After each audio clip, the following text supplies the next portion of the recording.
گھنٹیاں بجنا شروع ہو گئی ہیں، حکومتی شخصیات فرار ہو رہی ہیں، مذاکرات سے یہ لوگ بھاگ رہے ہیں۔ عمر ایوب صاحب نے جو مذاکراتی کمیٹی کے سربراہ ہیں پاکستان تحریک انصاف سے، انہوں نے ایاز صادق سے رابطہ کیا، ٹیلی فونک رابطہ کرنے کی کوشش کی، رابطہ نہیں ہو سکا۔ ایاز صادق صاحب پاکستان کے اندر ہے۔ اب ایاز صادق صاحب آج کہہ رہے تھے کہ میرے ساتھ تو کسی نے رابطہ نہیں کیا، میں تیسری نشست کروانے کے لیے تیار ہوں۔ عمر ایوب صاحب نے رابطہ کیا لیکن رابطہ نہیں ہو پایا، پھر انہوں نے میسج جو ہے وہ کنوے کر دیا ہے اور انہوں نے کہا ہے کہ ہم جو ہے وہ 12 جنوری کو اتوار والے دن اور 13 جنوری کو سوموار کو جب آپ کا دل کرے ہم تیسری نشست کرنے کے لیے تیار ہیں۔ حکومت اپنی کمٹمنٹس جو ہے پوری نہیں کر رہی، حکومت نے کہا تھا کہ ہم عمران خان سے کھلے ماحول میں آپ کی ملاقات کروائیں گے، آپ ملاقات کرنے کی اجازت جو ہے وہ نہیں دے رہے۔ تو اس سے نظر آتا ہے کہ حکومت کتنی سنجیدہ ہے۔ اور ساتھ پھر عمر ایوب صاحب نے یہ بھی بتایا کہ اگر مذاکراتی کمیٹی میں جب ہم ریٹن مطالبات رکھیں گے آپ کے سامنے، حکومت تو یہاں پر پھنس گئی ہے۔ حکومت کو لگ رہا تھا کہ عمران خان ریٹن مطالبات ہمارے سامنے نہیں رکھیں گے، عمران خان صاحب نے وہ مطالبات رکھ کر ان کے ٹیبل پر ان کو ہر طرف سے گھیر لیا۔ اب سسٹم یہاں پر بے بس ہو گیا اور اسی وجہ سے ایاز صادق صاحب جو ہیں وہ تیسری نشست نہیں بلا رہے۔ اسی وجہ سے حکومت بھاگ رہی ہے کہ اگر پاکستان تحریک انصاف نے اسے مطالبات ٹیبل کے اوپر رکھ دیے ریٹن فارم کے اندر، پھر ہم کیا کریں گے؟ اور پھر پی ٹی آئی نے یہ بھی کہہ دیا ہے کہ اگر 26 نومبر اور 9 مئی کے اوپر جوڈیشل کمیشن نہیں بنا پھر اس سارے صورتحال کے بعد پھر مذاکرات روک دیے جائیں گے۔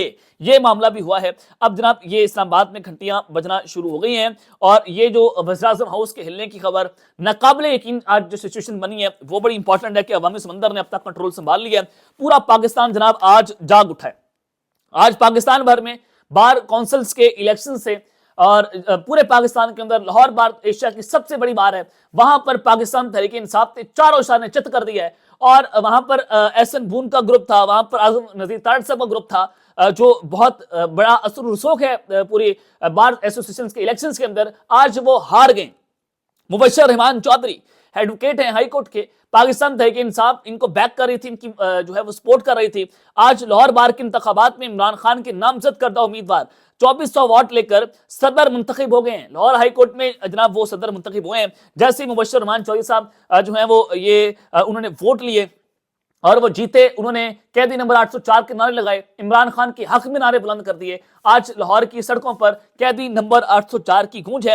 نہ صرف لاہور میں بلکہ پاکستان بھر سے جو ریزلٹس آ رہے ہیں ان میں زیادہ تر تعداد جو ہے پاکستان تحریک انصاف کے جو بیک وکلا ہیں، جو امیدوار تھے، وہ بار ایسوسیشن کے الیکشن جو ہیں وہ جیت رہے ہیں۔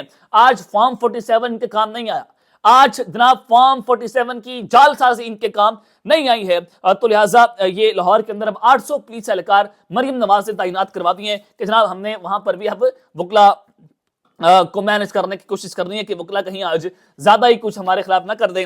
تو پھر اب لاہور بار کونسل کے الیکشن کے اندر طاقتور حلقوں نے میاں فیض علی کی جو ہے وہ ان کی حمایت کی تھی، لیکن میاں فیض صاحب تیسرے نمبر پر آئے ہیں اور تحریک انصاف کی جو حمایت یافتہ امیدوار تھے جن کا میں نے آپ کو بتایا وہ بھاری مارجن کے ساتھ جو ہیں وہ جناب کامیاب ہو گئے ہیں اور وکلا نے کامیابی کے بعد عمران خان کے حق میں نعرے لگائے ہیں۔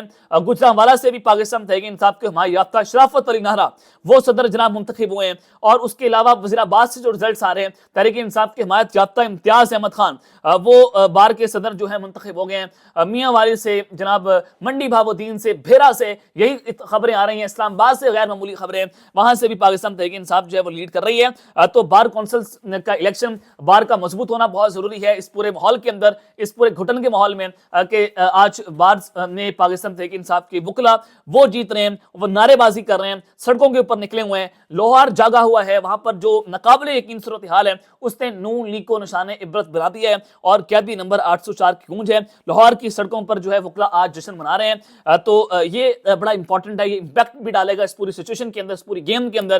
26ویں آئینی ترمیم کو لے کر یہ الیکشن جو ہیں بہت امپورٹنٹ تھے۔ اب دیکھتے ہیں معاملہ جو ہے وہ کس کروٹ بیٹھتا ہے۔ اب تک کے لیے اتنا ہی، اپنا خیال رکھیے گا اور اس لنگا پر لازمی ہے لکھنے لانے کے بعد پاکستان زندہ باد۔